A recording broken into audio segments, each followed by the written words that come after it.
Hola, soy María Sol Borja, bienvenidos a Esto No es Político, estamos aquí en el cafecito y vamos a tener una entrevista poco usual porque vamos a hacerla por Zoom, no solemos hacer esto, de hecho es la primera que vamos a hacer por Zoom. Hicimos en un momento una entrevista similar con Carol Noroña por temas de seguridad y es el mismo caso. En esta ocasión vamos a hablar con Cristina. Cristina no es su verdadero nombre, pero Cristina es la mamá de Sarita, que tampoco es su verdadero nombre. Sarita es una niña que ahora tiene 10 años y que hace 3 años aproximadamente fue abusada sexualmente dentro del ámbito familiar, y ahora Cristina está aquí en una lucha que ha emprendido y que ya lleva varios años para obtener justicia, y nos va a contar ella un poco cómo ha sido a nivel personal enfrentar a un monstruo gigantesco como es la impunidad, para intentar lograr que se reivindiquen los derechos de su hija y que haya algo de reparación. Cristina, bienvenida, qué gusto tenerle aquí. Muchas gracias, Sol, por esta oportunidad. Bueno, mi caso ya es mediático, creo, todo el Ecuador lo sabe. No solo el Ecuador, sino también los medios internacionales. He tenido entrevistas, porque es un crimen atroz. Un Cristina, crimen para atroz darle que contexto a la gente que quizá algunos se enteran por primera vez qué fue lo que ocurrió, si nos puede contar un poquito de qué fue lo que pasó con su hija Sarita, lo que le tiene en este punto. Cristina no muestra su rostro también por un asunto de seguridad, solamente la vamos a escuchar. Ella dice que tiene amenazas de muerte y nos va a contar sobre eso también, pero empecemos quizá, Cristina, por el principio, este principio en el que su hija es violentada sexualmente. ¿Podemos empezar? Cuéntenos, por favor, qué fue lo que ocurrió. Bueno, por asuntos personales, yo no pude tener la niña a los 7 años que tenía mi hija. Y mi mami se quedó en tenencia con la niña, y a los 2 meses y medio de tenerla mi mamá fallece de COVID. Entonces la jueza de la niñez le entrega obviamente al padre con documentación. Cabe recalcar que cuando un niño es entregado con una tenencia, la jueza siempre da con respectivos expedientes médicos, psicológicos, y donde hay la sentencia de tenencia, que la niña se encontraba en óptimas condiciones, sana, a nivel de médico, psicológico, le entregan a la niña sana en manos del papá. Cuando yo retorno aproximadamente año y medio y decido recuperar mi hija, donde habían trabas, no me daban a la niña. Bueno, entonces de ahí me dieron régimen de visitas donde solamente los sábados podía ver a la niña, pero 3 horas, y con medio de un policía me puso el papá. Cuando yo a la tercera visita o cuarta visita la veo a la niña golpeada, en un golpe en el bracito izquierdo morado, un hematoma morado. Cuando entonces yo ya estuve en la visita, llamé obviamente al policía que estaba de turno en ese día porque eran solo sábados y me daban 4 horas. Entonces el policía, yo lo llamo y le digo: policía, mire, usted sabe que yo no vivo con la niña, estoy visitándola y ahorita la encuentro golpeada de la casa del papá. Ayúdame, por favor, que ella me está comentando que el papá le ha pegado bastantes veces y ahora le ha pegado pues con una zapatilla negra en el brazo, solo porque no se sabe las tablas. La niña está llorando y necesito que se aclare esto. Cuando entonces el policía dijo: verá, cuando ya sean las 6, que es hora de que usted tiene que traerla al DINAPEN.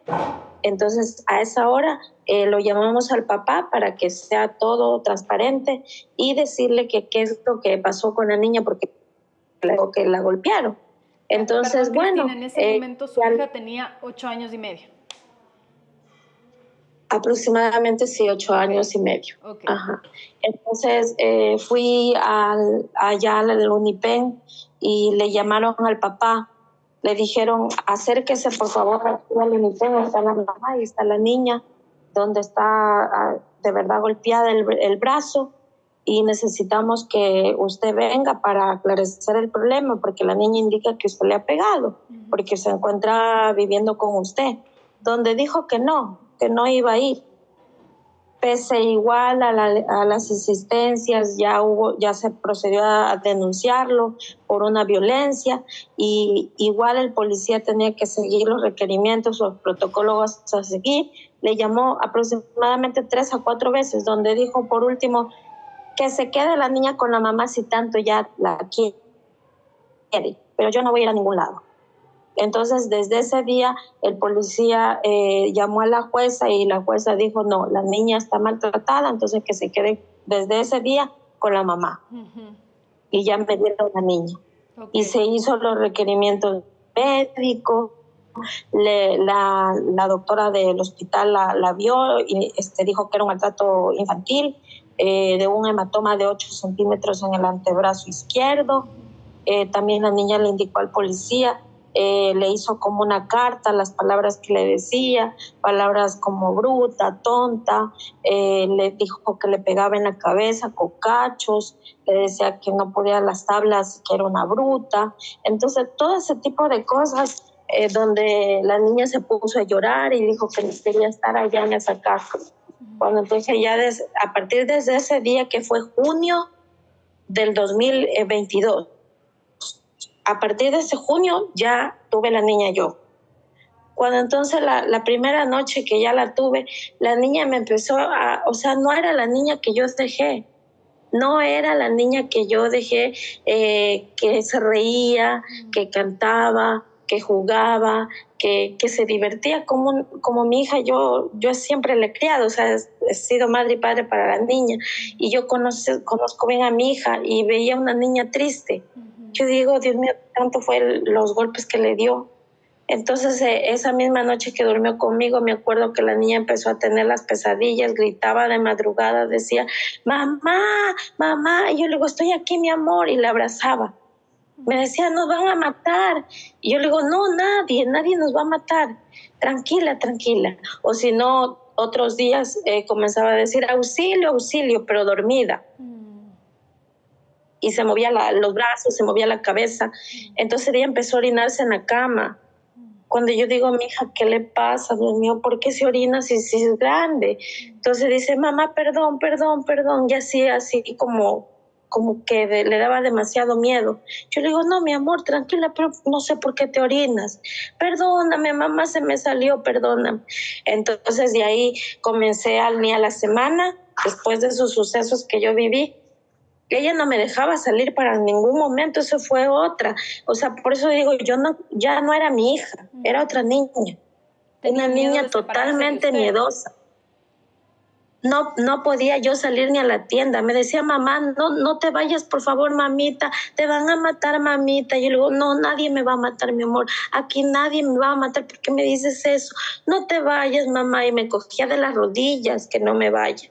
Entonces de ahí abro la mochila de la escuela de la niña y encuentro un dado del papá, porque el papá le mandó al siguiente día de la denuncia, con el abogado de él, porque él no dio la cara, le mandó la mochila con todos los cuadernos, el uniforme, y ahí pues estaba esa libreta. Cuando entonces yo veo esa libreta, la abro, era de un unicornio lila, puros dibujos macabros, que yo me espanté porque mi hija nunca ha dibujado eso.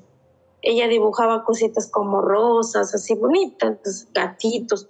Cuando veo, eran unos monstruos que los pintaba de negro, con cachos. Y de ahí, así como en una cama, era una niña, yo siempre le hacía cachitos. Y la niña estaba dibujada, y una niña con cachitos, acostada, con las piernas abiertas. Y ese monstruo que lo pintaba de negro tenía unas manos largas, las hacía como un monstruo, y así como que tocándole las partes íntimas, así. Y ella escribía, era como una historia que hacía ella. Ponía, ayúdame, auxilio, y una niña, en otro dibujo, una niña llorando, una niña así como muerta, decía ambulancia, murió. Era horrible, que se me bajó la presión y me puse mal, y le dije, mi amorcito, ¿qué pasó? ¿Por qué pasa esto? Cuéntame. Entonces la niña se puso tan nerviosa, temblaba. Mamá, no, por favor, cierra esos dibujos, mamá, perdóname, te van a matar, mamita, por favor. Y yo le digo, mi amorcito, nadie me va a matar, aquí nadie me va a matar, dime qué pasó. ¿De verdad no te van a matar? ¿Me lo prometes? Yo le digo, te lo prometo, mi amorcito, no me van a matar a mí nadie. Yo soy fuerte, yo soy como el Chapulín Colorado, le decía. Me dice, ¿segura? Sí, le digo.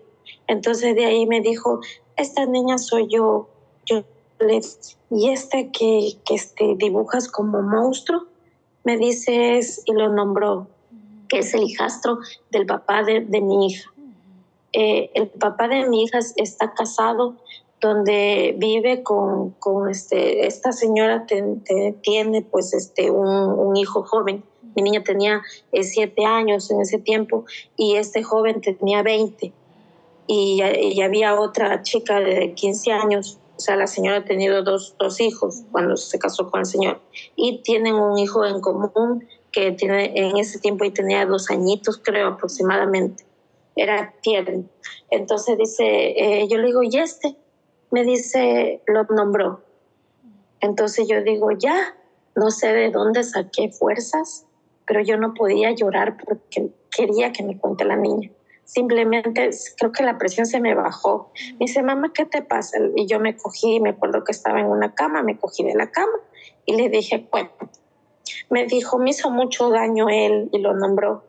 Aquí en mi cosita. Yo le digo, ya, mi amor, tranquila. Mamá, me hizo mucho daño, me ponía el cuchillo en el cuello. Entonces yo le digo, ya, mi amor. Cogí ese momento, me fui a la fiscalía con esos dibujos, porque era lo único que tenía. Y le dije que por favor me ayude, aquí está la prueba. Y los pusieron en cadena de custodia los dibujos y pusieron delito de violación. Y cuando de ahí, ni a los 15 días, me dijeron acérquese a hacer el examen médico a Fiscalía de Huaquillas, donde me fui con la niña y me fui con un abogado. Cuando de ahí mi hija no quería dejarse tocar de un hombre, nada, temblaba. Eso fue horrible también para mí, yo me temblaba. Yo le digo, mi amorcito, por favor, déjate, aquí está la mamá, mira, el amigo, el doctor es bueno, él no es malo, mira, mi amor. No, mamá, y se temblaba sus piernitas.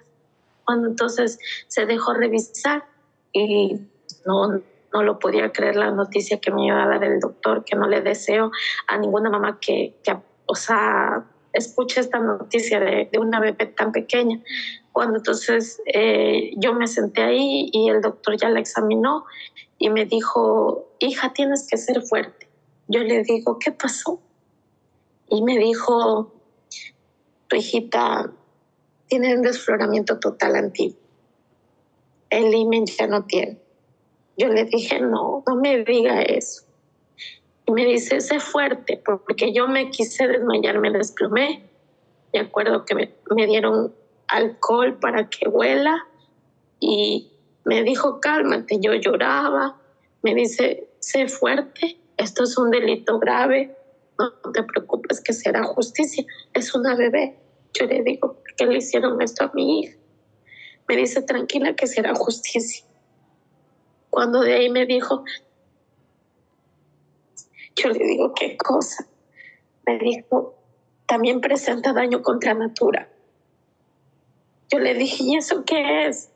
Me dijo, es daño rectal. Yo no paré de llorar. Me temblaba.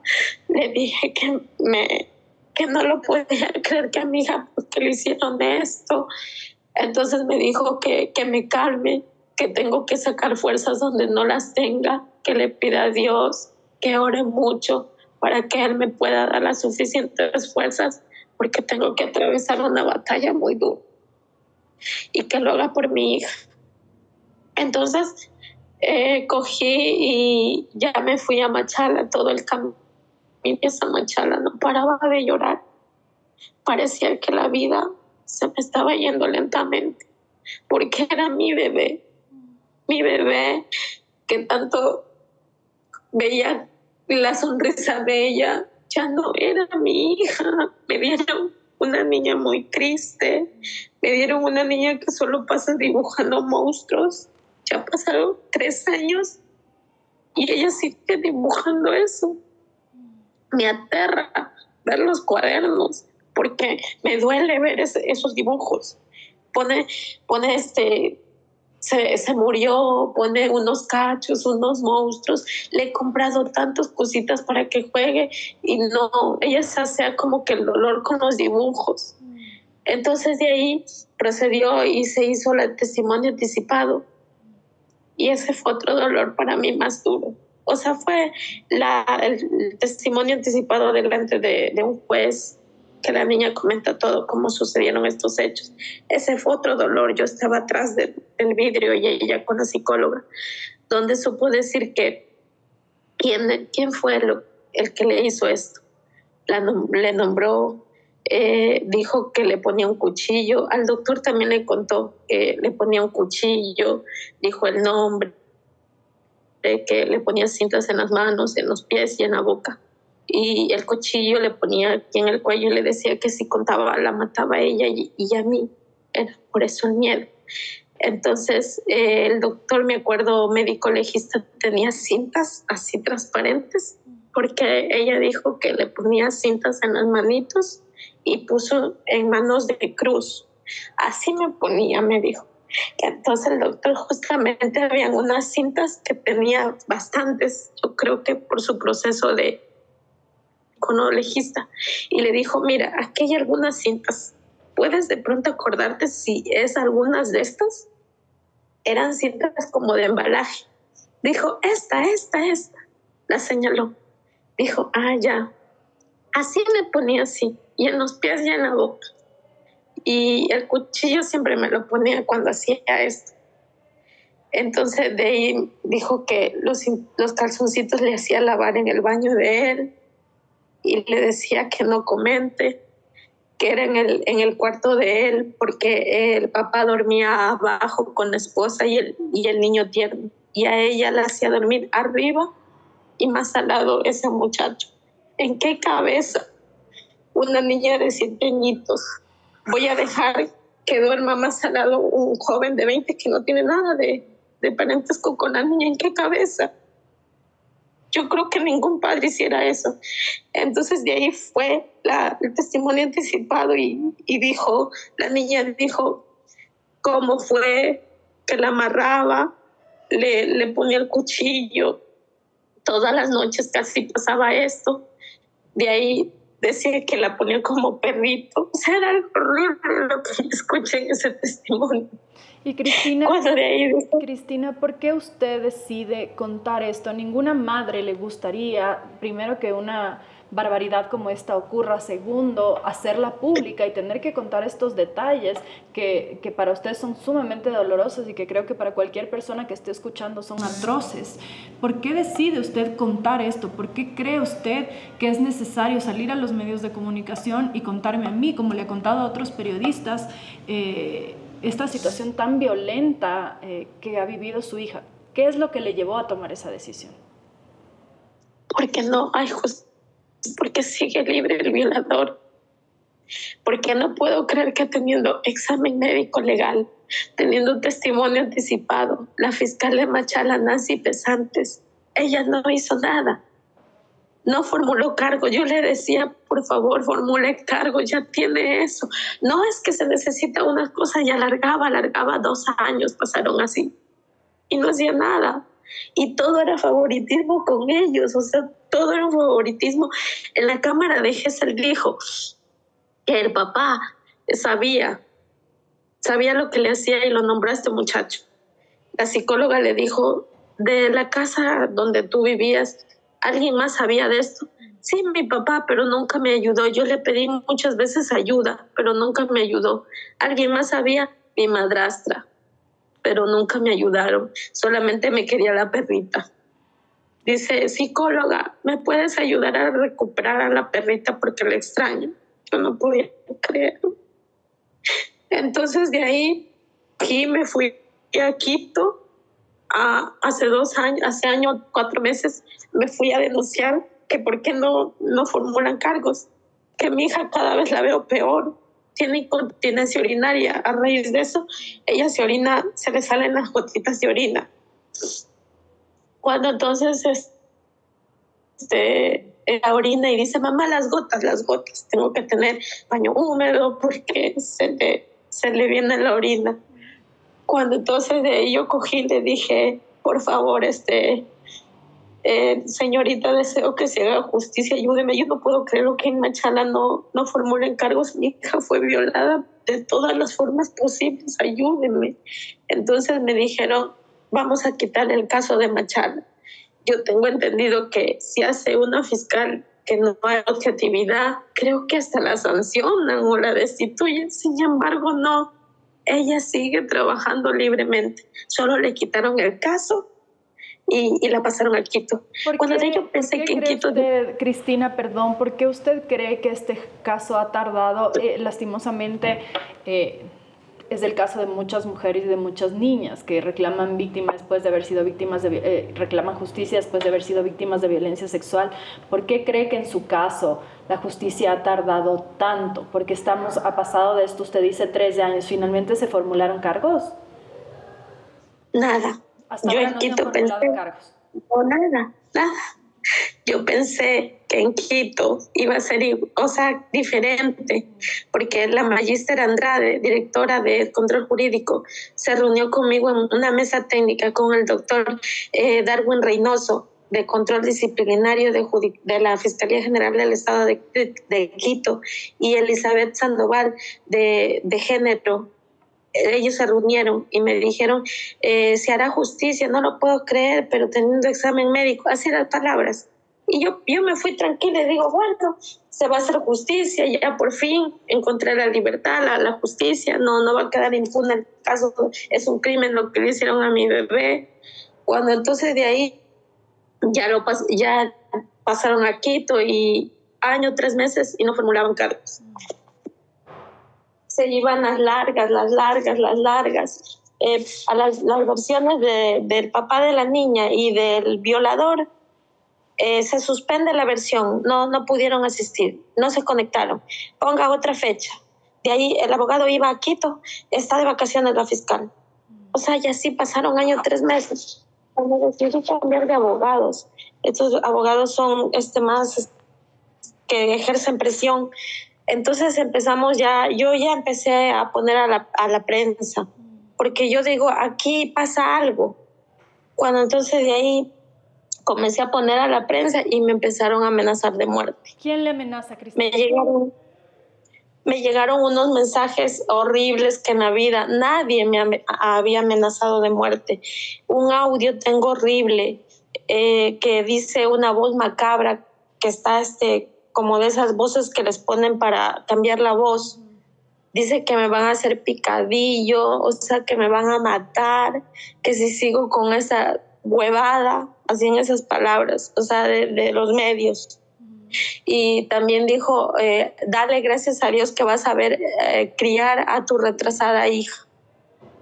Entonces, ese día de las amenazas yo me puse tan mal y le dije al policía, ayúdeme, acompáñeme por favor a denunciar, me van a matar. Y yo vivo sola con la bebé. Y me dijo, váyase usted sola, yo no me voy. Váyase nomás, no le pasa nada. Cabe indicar que estos 3 años nunca me pusieron a mí al sistema de víctimas y testigos. Le pedí que siendo amenazada de muerte me pongan. Hicieron caso omiso la fiscal Ana María Remache Saga de Quito. Nunca le importé yo. ¿Cuándo recibió estas amenazas, Cristina? Aproximadamente 1 mes y medio que empecé yo a circular por medios. Es decir, esas amenazas son relativamente recientes. Ella pues entonces le dije ¿Perdón? Son relativamente recientes las amenazas. Apenas salía a los medios. Y Cristina, ¿por qué usted... Que deje mi huevada, yo voy a hacer picadillo. ¿Por qué usted cree que en su caso en particular ha habido tanta negligencia o tantas incluso razones para preocuparse o para sospechar de irregularidades en el proceso de justicia? ¿Qué cree que ha pasado en su caso para que no haya avanzado el proceso pues en estos 3 años?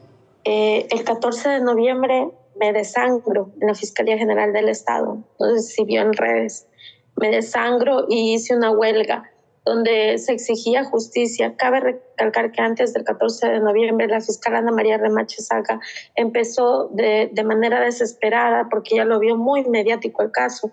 Estaba con bastante angustia, me empezaba a mandar correos tras correos donde me parece algo de violencia porque mis abogados pidieron formulación de cargos, donde ella puso así acudan a la Asamblea Nacional o a otros medios yo en cuanto a formulación de cargos daré la respuesta que amerite.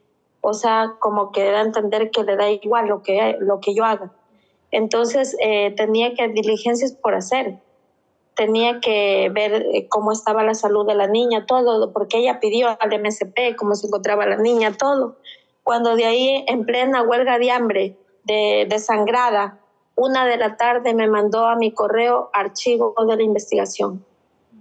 Es decir, en este momento la investigación está archivada. Bueno, como de ahí ese momento cogí, subí y le dije, ¿dónde se encuentra esa fiscal que defiende a violadores? Porque yo estaba tan mal, es que es algo obvio, que archiva teniendo examen médico legal, teniendo testimonio anticipado. No sabía cómo defender a este violador. Entonces de ahí subí, me atendió la misma Elizabeth Sandoval de Género y el mismo doctor Darwin Reynoso de Transparencia, que ya me conocieron hace 3 meses cuando hicimos la mesa, y subí yo con mi abogado, donde obviamente grabamos esta conversación para que quede en caso de ya cuando se proceda algo, ¿no? Entonces el doctor Darwin Reynoso me dijo, me vio tan desesperada, tan mal, donde me dijo, verá, yo le voy a contar la verdad. Me dijo, cuando llegó su caso, la fiscal Diana Salazar cogió el expediente. Y dice, y ella eligió a la fiscal Ana María Remache Saga. Ella la eligió. Yo ya ahí no puedo más porque ella es la fiscal general. Entonces, era como un despejo de la mente que se me aclareció, ¿no? Y cuando de ahí, ya pues dentro de las investigaciones que realicé y todo, me entero que el papá biológico del violador de mi hija es un teniente coronel de los militares en Quito, que justamente tiene el caso de Villavicencio. Entonces, cuando murió el Villavicencio, él es uno de los testigos. Él encontró el teléfono del sicario, y ahí era jefe de logística, y ahora en la actualidad subió de cargo. Es jefe de servicio de inteligencia. Entonces, tenemos las hipótesis de que el por qué no se hace justicia. El militar tiene mucho poder. Hay bastante poder en él, más aún si tiene este cargo ahora. También tenemos las sospechas de él y también tenemos las sospechas de que como ellos tienen mucho dinero, porque contrataron a los abogados más careros de Quito, los abogados secretos, este grupo de abogados que defienden a muchas personas que tienen con estos antecedentes. Y también esas son las hipótesis que no me entra en la cabeza el por qué no formuló cargos. No obstante, la fiscal Ana María Remache Saga puso ahí en medio de su desesperación el archivo y diligencias que tenía por hacer, le importó un cuerno. Simplemente archivó el caso y finalizó abajo del archivo de que el señor fulano de tal lo declara inocente y que en Machala, tengo entendido, sí, acepto que la niña fue violada por el examen médico, porque no le quedaba de otra, ¿no? Pero el fulano de tal no es el culpable. Así que en Machala da a entender que busquen el violador. No le crea a la niña la versión que le dio al médico, el testimonio anticipado de la niña no le cree a la psicóloga que hizo un informe de pericial en Guayaquil donde puso que la niña miente y que la niña no fue violada. O sea, se pasa al examen médico. Es totalmente terrible mi caso. Es como que un triángulo que hicieron de barbaridad para salvar un violador. Entonces de ahí también le cree las versiones que dice el padre de la niña, el violador y la madrastra. ¿Sabe qué pone la madrastra en las versiones? Que por último, como yo los odio a ellos, que me investiguen a mí, que puede ser que yo le hice daño a la niña, o sea, como que yo le he violado. ¿Puede creer esas estupideces, Dios mío? Entonces es por eso mi indignación y que pido a gritos justicia para mi hija, porque yo no me voy a quedar así, yo voy a seguir en la lucha, pese a que tengo tanto miedo. Solamente le pido a Dios todos los días que no me vaya a pasar nada, porque ¿qué sería de mi hija? solo estoy yo con ella. Y ella, el amor, la fuerza. Si me dicen, muchas personas me han dicho, la felicito, tiene mucha fuerza, sí, pero sí decaigo, porque veo a mi hija cada vez peor. Ella se sigue orinando, la llevé ahora porque se hizo mediático el caso, la llevé al doctor Naranjo, ministro de Salud.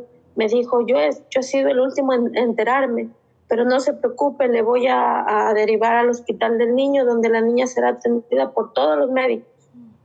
Pero ya es tarde, han pasado 3 años que yo imploraba al MSP, quería un neurólogo, mi hija estaba mal, la veo mal, le duele la cabeza, ese señor le pegaba mucho en la cabeza, decía, y le creo porque en el 2017 a mí casi me mata. Fue detenido porque a mí me pegó feísimo en la cabeza, me soñó. Hay una sentencia, él fue preso porque a mí me pegó muy fuerte. El señor es peligroso, agresivo.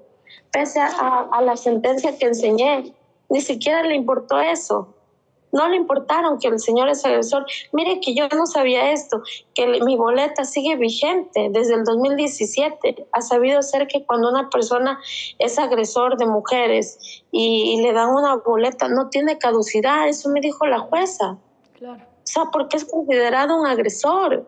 Y no les importó eso. Cristina, usted mencionaba hace un momento que usted ya había sido víctima de violencia por parte del padre de su hija cuando eran pareja. ¿Qué pasó en ese momento? Usted pidió una boleta y si es que ya había un antecedente de violencia, ¿cómo fue que la niña fue entregada al padre con este antecedente? Bueno, tuve una situación personal, ¿no? Donde por obvias razones pues no pude estar ahí. Y le dieron la tenencia cuando me sucedió eso, le dieron la tenencia a mi mamá. Claro, no, yo más me refería a la justicia, no a usted, porque entiendo que por alguna circunstancia personal usted no se podía hacer cargo en ese momento, pero y muere su mamá y le entregan al padre, no había otra persona que pudiera hacerse cargo, porque ya con este antecedente de violencia, si usted no había una alerta a la justicia, no vio el sistema de justicia o el sistema de cuidado a menores, no se dio cuenta que podía haber un riesgo para ella. Si es no hicieron caso omiso, el papá la peleó y incluso de tenencia, la jueza dijo pues tiene que tenerle al papá, porque es el derecho, si la mamá y la abuela pues muere, entonces el papá compete la ley. Entonces no pude hacer nada. Con este antecedente de violencia, ¿en algún momento a usted le preocupó que algo pudiera ocurrir con su hija cuando le entregaron la tenencia al padre? ¿Usted no tuvo alguna preocupación? Claro, le dije yo en la audiencia de tenencia a la jueza de la niñez, le dije, por favor, señora jueza, le suplico, por favor, que cuide a mi hija, hágale jurar al señor, por favor, porque ahí tengo entendido que vive un hijastro de él. Además, el señor, yo lo conozco que es peligroso, o sea, a mí me agredió. Le dije, porque la mamá siempre cuida de su niña. Entonces la jueza dijo, a ver, se compromete, donde el señor dijo, no, si mi hija va a estar bien cuidada, todo, o sea, obvio no va a decir que no la va a cuidar bien.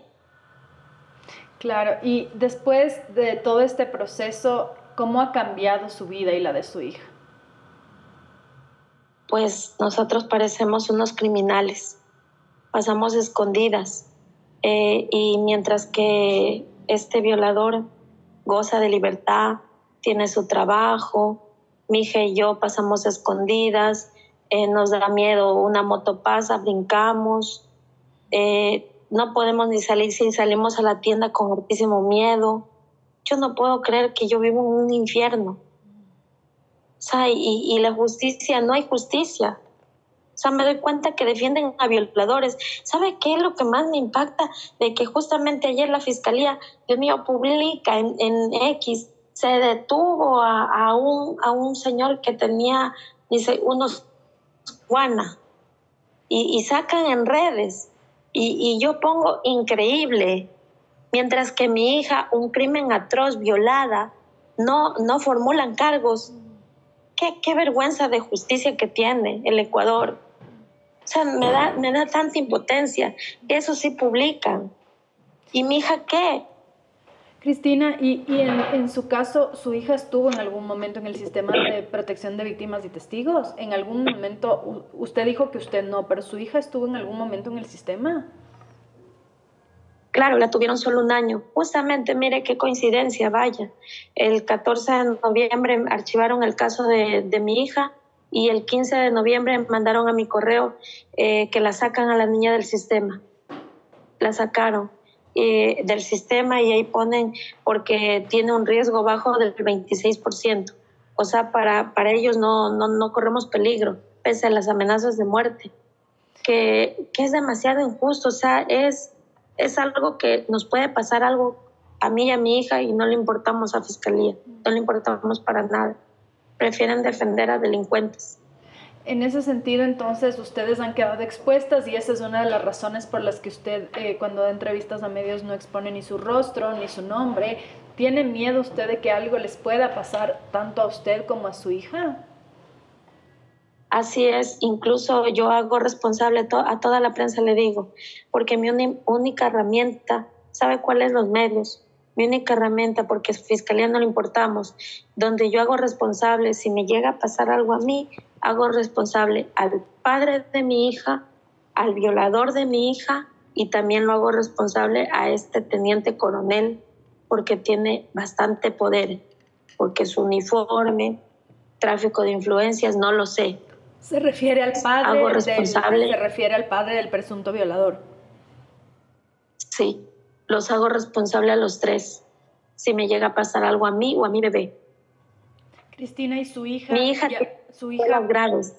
¿Ha podido regresar a la escuela? ¿Ha podido al menos intentar un camino de reparación? ¿Tiene algún tipo de acompañamiento terapéutico? ¿Qué ha pasado con su hija mientras en paralelo se lleva a cabo este caso que debería ventilarse en la justicia? La vida de una niña no puede truncarse, tiene que seguir estudiando, tiene que buscar alguna forma de reparación, a pesar de que un crimen tan atroz se sabe que es prácticamente irreparable. Pero, ¿cómo ha sido en paralelo a este proceso la evolución de su hija o la vida de su hija en cuanto a su escuela, sus amigos, su socialización? ¿Ha podido ella retomar algo de la normalidad que debería tener una niña a esa edad? Actualmente está estudiando en una escuela privada porque yo hago todo por mi hija. Si doy la vida por ella, la doy. Pero yo necesito que mi hija salga de ese tremendo daño. Lamentablemente la psicóloga me dijo que es un daño irreversible porque tiene una regresión infantil, donde la mentecita de ella tiene como de 5 a 6 añitos. Ella actúa y se comporta como un bebé y no quiere regresar la mente a 10 años que tiene ahorita, porque el trauma fue fuerte, era casi todos los días, según indicaba la niña, con cuchillo y amarrada. Entonces, es decir, el periodo de abusos, perdón, Cristina, no fue de una sola vez, fue un periodo largo y sostenido. Claro, el médico legista le dijo hasta que mi mamá me recuperó, le dijo. Y eso fue 1 año y medio que estuvo viviendo con el papá. Por eso le encontraron este desfloramiento total antiguo, completo, antiguo. Entonces, de ahí la niña le medican. La niña toma un antipsicótico, se llama risperidona, el psiquiatra. Tiene tomando 1 año y medio eso, donde me da mucha pena porque cuando le recetaron eso yo lloraba y le decía, doctor, no es muy fuerte. Me dijo, pero es que la niña necesita. Es que la niña solo me dormía 1 hora en la noche. Solo pasaba con miedo. Decía, mamá, no, gritaba. Decía, hasta ahora tengo que verle las puertas. Porque ella decía que se van a meter y nos van a matar. Es decir, Cristina, entonces, que una niña, en este momento una niña pequeña de 10 años, como parte de las secuelas de la agresión sexual que vivió, está siendo medicada psiquiátricamente. Claro, 1 año y medio lleva tomando por medio del psiquiatra risperidona. Cuando le mandaron este gotero es tan fuerte este gotero, porque ella lloraba, decía, mamá, me da corriente en mis bracitos, me da corriente en mis piernas. Me daba tanta pena verla así porque creo que es muy fuerte ese gotero y Yo le digo, mi amor, tranquila, pero mamá, parece que me coge corriente todo mi cuerpo. No podía con tanto dolor. Y el psiquiatra me dijo, tiene que ser fuerte, eso ya hasta que se adapte 2 semanas ya le pasará. Pero le va a ayudar muchísimo.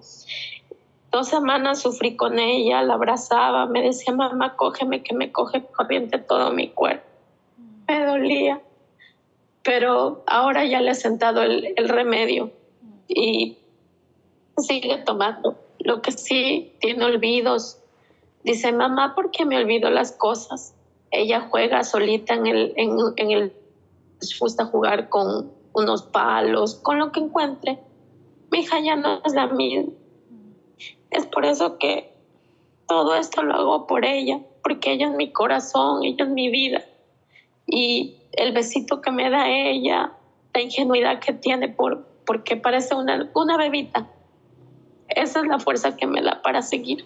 ¿Y ella ha podido tener algún tipo de acompañamiento terapéutico de psicólogos o de terapia para poder sostener o para poder continuar, aparte de este acompañamiento psiquiátrico o esta medicación? ¿Tiene algún acompañamiento psicológico? Sí, está recibiendo 1 año ya terapias psicológicas. Ahora en el hospital y casa la vieron todos los médicos y el traumatólogo, por ejemplo, cada médico me dice cosas que me duelen. Por ejemplo, ya tiene 3 años que no se le ha hecho valorar con todos los especialistas y recién ahora.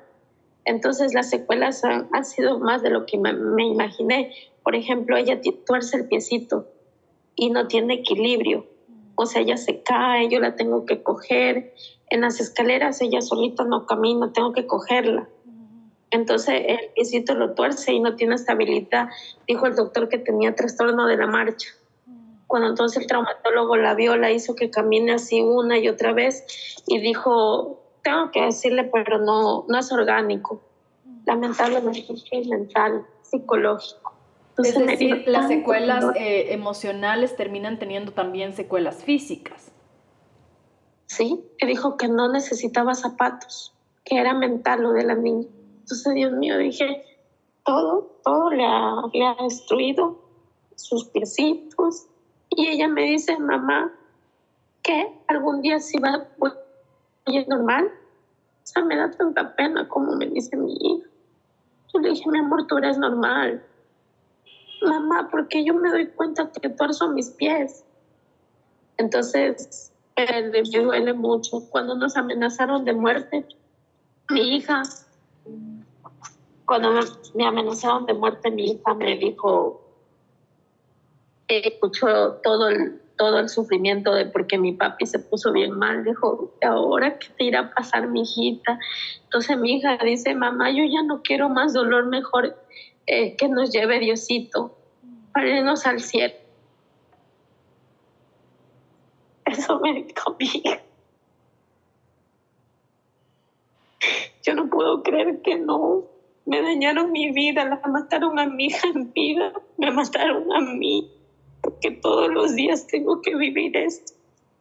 Todos los días tengo que lidiar con mi hija, decirle que bañarla yo, porque ella no se puede bañar, cuidarla, hacerla dormir, Cristina, sujetarla a las puertas. ¿Y usted, Cristina, cómo se sostiene? Porque también en casos tan duros como el que usted nos ha relatado, ocurre que las personas que están al frente, en este caso usted, también tienen un desgaste emocional y físico muy elevado. ¿Cómo hace usted para poder sostenerse? ¿Tiene una red de apoyo? ¿Qué hace para poder? Usted dice que su hija le da fuerza. A todas las madres creo que los hijos nos ayudan a sostenernos en los momentos más difíciles de la vida. Pero en su caso, ¿cómo hace para sacar tanta fuerza y sostener todo este proceso que nos ha contado? Yo estoy recibiendo ayuda psicológica porque la necesito, de verdad. Las fuerzas a veces se me caen, ¿no? Yo soy un humano también. Y el dolor de mamá que la vida, viendo día tras día de mi hija, me duele. Y a raíz de que archivaron el caso, gracias a Dios, toda la gente de Ecuador me está apoyando porque es un crimen atroz de mi hija lo que le hicieron. El Estado me ha dejado abandonada en la indefensión. y cogí el presidente, se contactó conmigo, la secretaria, donde me dijo que hago un requerimiento, todo lo que yo esté pidiendo. Desde la presidencia de la República. Sí, el presidente de la República, donde yo hice una carta y le pedí lo principal, seguridad, porque me da miedo que me pueda pasar algo. Y me contestó la secretaria que eso depende de Fiscalía. Y yo le dije, pero si Fiscalía la sacó a mi hija del sistema, no me puede ayudar con seguridad el señor presidente, me van a matar. Entonces de ahí no me dio respuesta. La carta le hice hace un mes y una semana y no hay respuesta. Ella mandó a toditos los ministerios, al Ministerio de Interior, Mónica Valencia, creo que se llama la ministra. No tengo respuesta de ella, ni siquiera ha contestado. Por último, ya no me contestan los mensajes, solo quisieron la carta. La ministra Zaida Rovira se comprometió, porque es ministra del MIES, ¿verdad? Sí. Y tiene que ayudarme porque estoy en un estado de vulnerabilidad. Y yo, si viera cómo le ruego en el celular, porque ella se contactó de forma personal a decir que me iba a ayudar, hizo una mesa técnica yo le pedí que por favor la escuelita de mi hija es privada, donde recibe bastante amor, porque ella me dice, mamá, esa escuela es la mejor que me ha pasado en la vida, me quieren, me tratan bien, los niños no se me ríen, porque ella está recibiendo material por el trauma. Ella recibe grado 3. Y dice, mamá, en esa escuelita me dicen mi amor, me siento querida. Los niños también me dicen, vamos, tú puedes. Me dan fuerza. ¿Y cómo le rompo el corazón a mi hija que la cambie de escuela? ¿Le parece? Yo le pedí, por favor, ya falta poquito tiempo de estudio, que por favor me le pague las pensiones para no dañarle el corazón, porque ella dice, mamá, es lo mejor que me ha pasado. Es decir, usted habló con la ministra Rovira para que el Estado pueda cubrir el gasto de la escuela de su hija, de Sarita, y ella se comprometió a hacerlo, pero hasta el momento no ha habido una acción concreta por parte del MIES para cumplir ese ofrecimiento que hizo de cubrir el costo de la escuela de su hija, Sarita. Ella me pagó 2 pensiones. De ahí la beca de la escuela me dijeron que iba a costar 100 mensual. Pero sí, obviamente pagaba noviembre. La ministra no pagó ya noviembre, no me ayudó. Y entonces la beca, yo no accedo a la beca porque son los protocolos del colegio.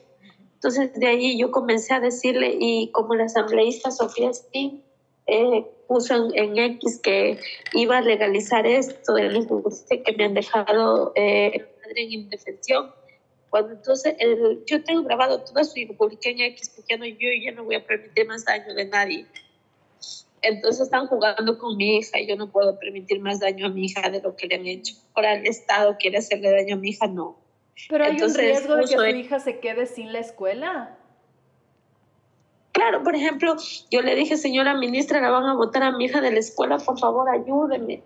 Yo ya pagué 2 meses, me puso. Ahí tengo los mensajes de texto, yo los publiqué en X.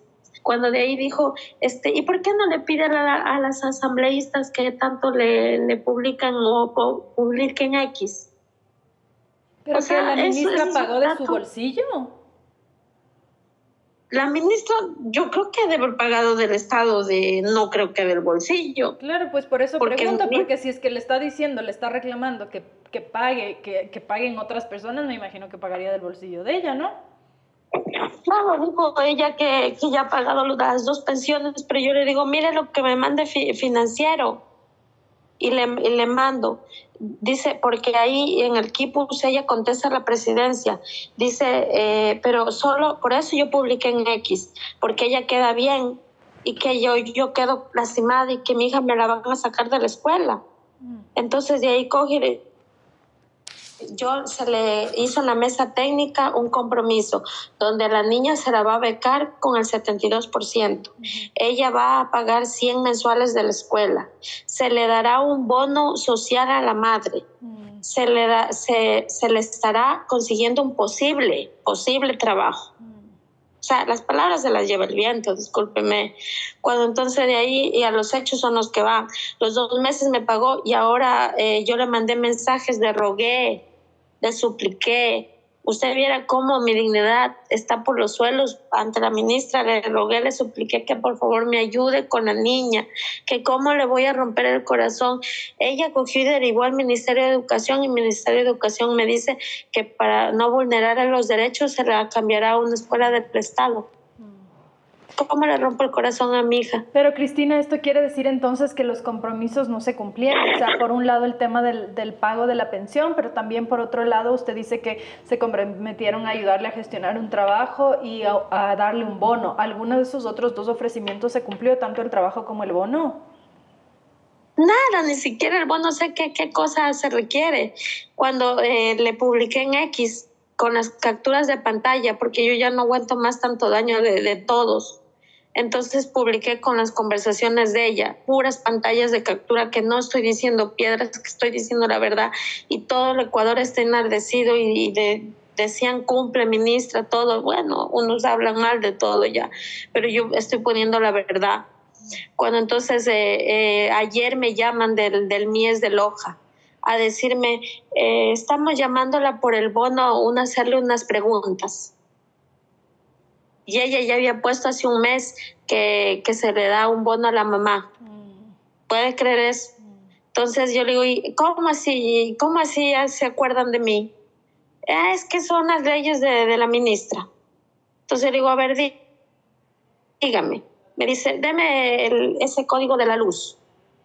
Entonces de ahí yo le digo, ¿puede decirme la respuesta cuándo me darán sobre el bono? Ahí sí no les sabría decir, eso depende de Quito. Y si es que me aprueban, dijo. ¿Usted se siente engañada por parte de los ofrecimientos? Usted ha mencionado que se contactaron desde la Presidencia de la República, también desde el MIES, desde el Ministerio de Educación. ¿Usted siente que ha habido una respuesta ya de la justicia? Evidentemente no ha habido, pero al menos desde el otro ámbito, desde el Ejecutivo, tanto en Educación, tanto el MIES y tanto la Presidencia de la República que se contactaron con usted, ¿ellos le han dado alguna respuesta concreta? ¿Ha habido alguna acción concreta? No hay ninguna respuesta. Por último, la secretaria del presidente no me responde los mensajes. Me dijo que no tenía respuesta todavía. Solo derivó a los ministerios, como así para decir, bueno, la respuesta, pero no hay contestación de los ministerios. Solo Zaida Rovira, que se comprometió supuestamente, pero no se da todavía, porque las palabras se las lleva el viento, los hechos son los que dicen. No hay. ¿Qué puede esperar usted a partir de ahora, Cristina? Ha transitado un camino muy duro, con mucha valentía, con mucho tesón, con mucha constancia. ¿Hay alguna posibilidad de que se pueda reabrir el caso o alguna posibilidad de trasladarlo a la justicia internacional? ¿Qué va a pasar a nivel del proceso judicial? ¿Cómo usted ve la posibilidad de que haya justicia? Que definitivamente ya no llegó a tiempo, ya no es justicia, pero ¿usted cree que hay la posibilidad de que se halle algo, aunque sea un pedacito de justicia en medio de esta oscuridad? En vista de que, gracias a Dios y a los medios como ustedes, yo les agradezco a los periodistas, de verdad. Veo que hay periodistas de verdad con bastante ética y bastante humanismo, porque como les digo, yo no soy política. Yo solo llevo pidiendo 3 años justicia. Yo no estoy buscando ningún partido ni nada. Y yo busco periodistas que me echen la mano, que me ayuden al humanismo, porque esto es algo cruel. Pero sin embargo, he visto periodistas que hay por un campo político y que esto es político y que esta regla, no, la entrevista no. Es una pena. ¿Le han dicho que no? Ejemplo, ¿le han dicho que no a la entrevista diciéndole que es político? Ecuavisa no me ha dado la oportunidad de la entrevista, Ecuavisa. Yo les he pedido y Ecuavisa me ha contestado, es que mi jefe dijo que no aprobó el caso.